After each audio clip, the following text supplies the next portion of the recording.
비대면 영업이 뉴노멀이 되면서 외식업과 자영업이 빠르게 디지털로 바뀌고 있습니다. 자영업의 디지털 전환 흐름 지금 어떻게 진행되고 있는지. 한국의 스타트업 시장은 단군 이래 가장 활발하다. 예, 투자가 엄청나게 몰리고 있고요. 좋은 훌륭한 스타트업들이 이렇게 좀 쏟아져 나오고 있습니다. 자영업과 스타트업도 구분해 볼 수 있나요? 혹은 스타트업형 자영업은 없나요? 둘 다 창업한다고 하죠. 예. 이게 같은 창업이긴 하지만 예. 이제 사이즈도 많이 다르고 뭐 거기에 이제 참여하는 인재 풀도 많이 다르고 그래서 과거에는 좀 많이 이원화되는 분위기였습니다. 예. 문재인 정부가 이제 출범을 하면서 스타트업은 육성하고 자영업은 보호하겠다 이런 투트랙 전략을 표방을 했는데 언제부턴가 이 두 사이에 경계가 좀 흐려지는 빗불로 현상이 나타나더라고요. 예. 또 이제 인재들도 이제 서로 오가고 그러니까 뭐 프랜차이즈가 벤처화가 되고 예. 뭐 이런 흐름들이 최근에 나타나고 있어서 예. 이 자영업 분야의 스타트업들이 요즘 두각을 나타내는 분위기입니다. 국내 인터넷 기업 중에 최고가 매각된 분야가 자영업에서 나왔다는 게 저는 의미심장하다고 보거든요. 그만큼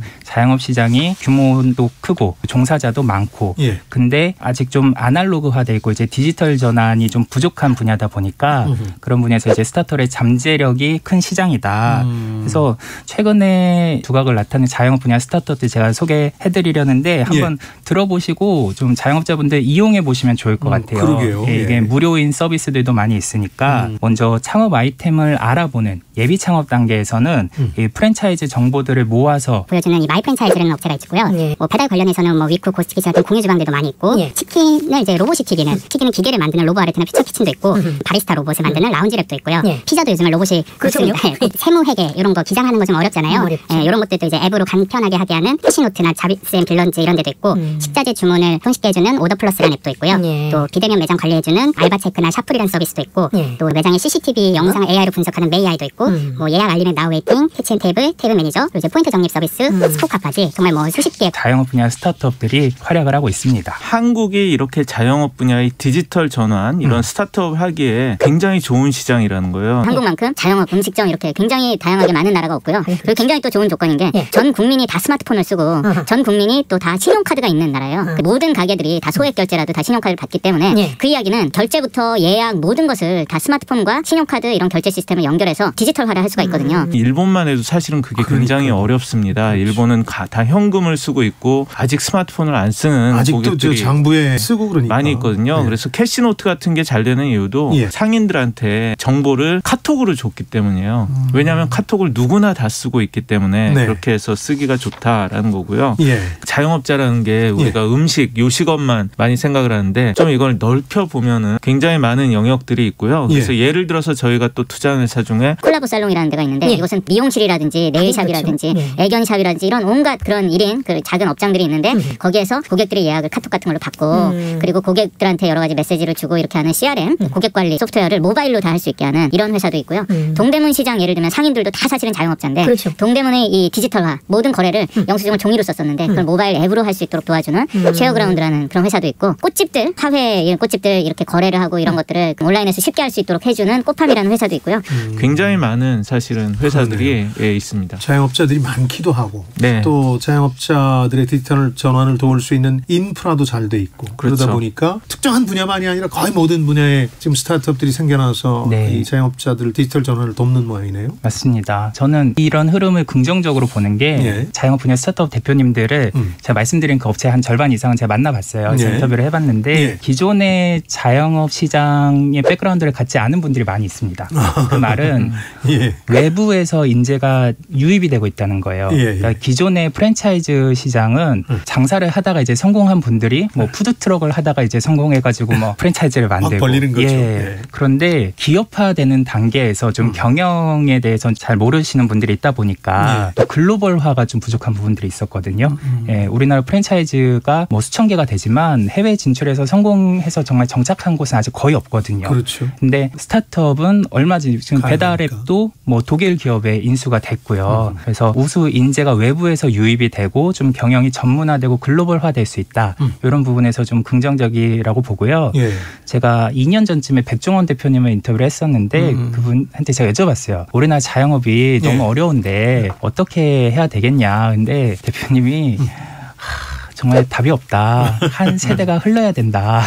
이렇게 얘기를 하시더라고요. 그런데 저는 이런 자영업 분야 스타트업들이 좀 잘 되면은 그 한 세대까지 가지 않고도 그 앞당길 수 있지 않을까 싶습니다. 다양한 인재들이 이 창업 현장으로 들어오고 스타트업 한다, 프랜차이즈 사업도 한다 이런 건데 예를 들어서 제가 지난주에 고피자 임재원 대표님을 만났는데 자기가 이런 피자 사업을 할 줄은 상상도 못했다는 거예요. 원래 그 분야가 아닌 모양이죠. 원래 카이스트에서 이렇게 공부를 한 그런 분이고 그래서 공학도인데 그 어떻게 피자 시장의 문제를 푸는 이런 쪽으로 하게 됐는데 그러다 보니까 더 어떻게 보면은 진취적으로 생각을 해서 시장 문제를 이렇게 풀고 해외 진출에도 적극적이어서 놀랐는데 인도에 진출해서 인도 벵갈루루에 5개의 지점을 내고 그랬다는 얘기도 있고 또 로바트 치킨이라고 그 자동 치킨을 하는 그 여성 창업자 네네 그분 같은 경우 원래 벤처 캐피탈 심사역이었거든요. 다른 스타트업들에 투자를 하다가 본인이 하고 싶어서 뛰어들어가지고 그렇게 하는 케이스들도 있고 또 저희가 투자한 회사 중에서 쉐어그라운드라고 동대문 시장에 아까 말씀드린 수기 영수증을 디지털화하는 같은 경우는 자신이 그 온라인 셀러를 했어요. 온라인 셀러를 하고 홍대 매장도 내고 그러면서 동대문 시장에 가서 거래를 하다 보니까 이게 너무 불편하고 그 영수증을 정리하는 데만 몇 시간이 걸리고 그러니까 이거 안 되겠다. 이 문제를 내가 풀어보겠다라고 해서 이렇게 도전한 케이스입니다. 그래서 저는 굉장히 이런 것들이 우리 사회에 좋은 현상이라고 생각을 해요. 스케일을 해서 플랫폼 비즈니스화를 하겠다는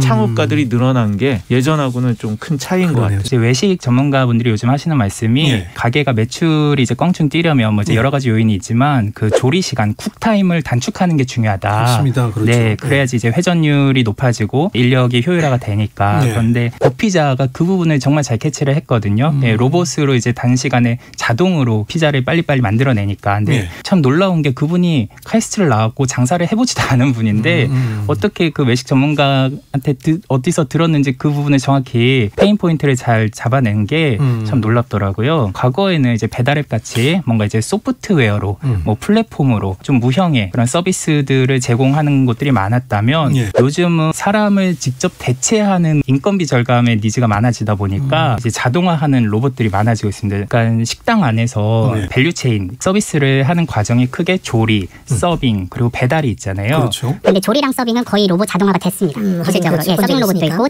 조리 로봇도 있고 배달 로봇만 아직 규제 때문에 안 되는 거지 이제 기술적으로는 상당히 성숙하게 됐어요. 인천 송도에서는 시범도 한번 보였는데 제한된 범위 내에서는 배달도 가능하다. 근데 이제 규제 때문에 어려운 거죠. 그런 식으로 이제 하드웨어 로봇 만드는 스타트업도 각광받고 있습니다. 임 대표님은 가장 인상적이었던 스타트업 하나 꼽으려면 어떤 거 꼽겠습니까? 이런 질문 받을 때마다 어느 회사를 얘기해야 되나라고 이렇게 좀 고민하게 되는데 오늘은 약간 자영업 그런 쪽이니까 그 회사를 한번 말씀드리고 싶어요. 패브릭타임이라는 회사가 있습니다. 이 회사는 동대문을 이렇게 기반으로 하는 그런 스타트업인데요. 동대문엔 굉장히 많은 패션 업체들이 있지만 또 많은 게 원단 상인들입니다. 원단 상인들이 굉장히 많거든요. 근데 이 원단 상인들은 그냥 실제로 찾아오는 손님들한테 이거 물건을 이렇게 팔거나 원래 오래 하던 이런 거래처에만 파는 거예요. 그리고 해외 매출이라는 게 사실은 없습니다. 왜냐하면 해외 바이어들이 한국에 와서 사야 되는데 그게 쉽지가 않고 그런데 전 세계적으로 나온 변화가 뭐냐면 인스타그램이라든지 이런 것들이 나오면서 작은 브랜드를 독립 디자이너들이 되게 많아졌어요. 그 사람들이 한국의 우수한 원단을 사고 싶어 합니다. 세계에서? 근데 살 수가 없어요. 어떻게 사는지 모르고 전화하면 영어가 안 통하니까. 그런데 패브릭타임이라는 회사는 스와치 온이라는 그런 플랫폼을 만들어서 동대문 시장에 있는 원단 샘플을 모두 다 디지털화해서 올려놨습니다. 그래서 그걸 보고 샘플을 주문을 하면 디자이너가 그 샘플들을 받을 수 있고요. 이걸 주문하고 싶으면 원하는 만큼만 그걸 몇 야드에서 온라인에서 주문을 하면 그걸 전부 다 스와치온이 대신 해서 동대문에서 그걸 주문을 받아서 이렇게 보내주는 겁니다. 근데 그 부분이 사실 사람이 하면 할 수가 없는데 모든 걸 뭐 카톡이라든지 이메일이라든지 이런 걸로 자동화를 해서 자동으로 처리가 되게 이렇게 만들었어요. 실감이 나네요. 네, 그래서 제가 대단하다고 이렇게 생각하는 점은 이전에 없었던 모델이고 동대문 상인들이 기존에 없었던 완전히 새로운 매출을 만들어주는 겁니다. 그 플랫폼이 없었으면 아예 올리지도 못할 그런 것들을 만들어서 특히 코로나 상황에서도 글로벌하게 굉장히 많은 매출을 올리고 있어서 동대문이 엄청난 인프라고 동대문을 기반으로 한 또 패션 스타트업들이 한국에 굉장히 많아지고 있습니다. 이제 자영업자 입장에서 이런 스타트업들의 서비스를 이용해서 어려운 지금 상황을 돌파하는 게 이제 중요할 텐데 가장 이건 자영업자들이 활용해 볼만 하겠다. 뭘 꼽으시겠어요? 당근마켓에 비즈 프로필이라고 있습니다. 이거는 예. 그 동네 이웃들한테 예. 본인 가게를 무료로 알릴 수 있는 서비스거든요. 예. 이거를 그 서울의 한 전통시장에서 두부를 파는 젊은 자영업자분이 있어요. 그분을 제가 인터뷰했는데 그 전통시장에 두부 가게가 3개가 있는데 본인이 제일 젊다고 하더라고요. 네. 다른 두부 가게들에서 좀 나이 드신 분들이 이거를 잘 몰라서 못 쓰고 있는데 나만 이거를 쓰다 보니까 좀 선점 효과가 있어서 정말 그 효과가 있더라. 네. 그거를 보고서 배달 주문이 오고 포장 주문이 오니까 배달앱 수수료도 안 내도 된다. 그래서 그분이 정말 매출이 급성장한 사례가 있었거든요. 예. 그러니까 잘 골라보면 예. 활용해서 뭐 돈 많이 들이지 않고 이런 게 많다는 말씀이시죠? 맞습니까? 스타트업들이 아직은 그 트래픽을 모으기 위해서 무료로 서비스를 하는 곳들이 많으니까요. 잘 활용하시면 좋을 것 같습니다. 네. 우리 임 대표께서는 자영업자들이 활용할 만한 부분은 뭐가 있을까요? 가장 중요한 건 새로운 고객 확보일 것 같습니다. 그렇겠죠. 그래서 뭐 예를 들면 요즘은 정말 SNS를 통해서 홍보하는 게 중요한데 거기에서 인플루엔서들을 이용을 해서 내가 하는 비즈니스를 이렇게 홍보할 수 있는 그런 것들을 연결해주는 플랫폼들도 있고요. 아니면 내가 복잡하게 이렇게 그 기장하고 뭐 이런 영수증 관리하고 이런 것들을 자동화해주는 서비스라든지 찾아보면 되게 많은데 사실 이런 어려움 속에서 새로운 기회들이 생겨나는 거니까요.